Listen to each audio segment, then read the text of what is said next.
I take you back to the action there in Northeast Philadelphia outside the John F. Givnish Funeral Home.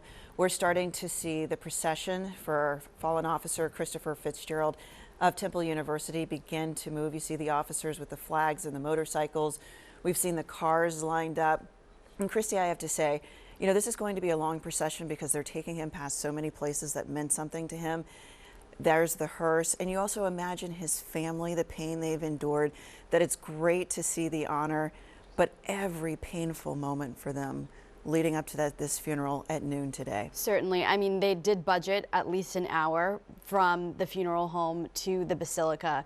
And we've been saying all morning that they're going to be stopping past Temple University. They're going to be stopping past the intersection where he was shot, and then of course going down Broad Street, making their way down to the Cathedral Basilica. He was simply doing his job last Saturday. And what everybody said, that his nickname was Fitz. And we've heard so many people talk about the kind of person that he was, that he loved Philadelphia.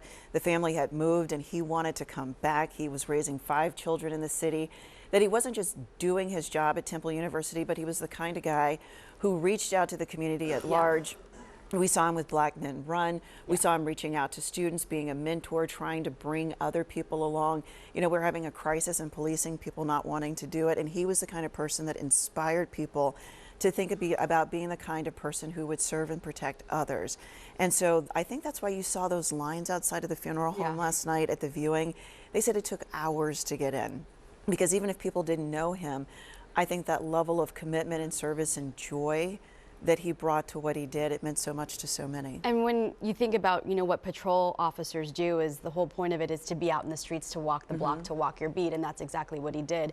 And as you mentioned about the running group that he was in, I actually spoke to one of the co-founders of that, and their whole mission is to run in neighborhoods that are at risk and reach out to at-risk teens and try to get them involved in something that they wouldn't normally get involved in, and try to channel that energy through something positive like sport. And so his whole goal was to try to reach out to Black and brown teens and get them involved in running so that they could stay safe in the streets.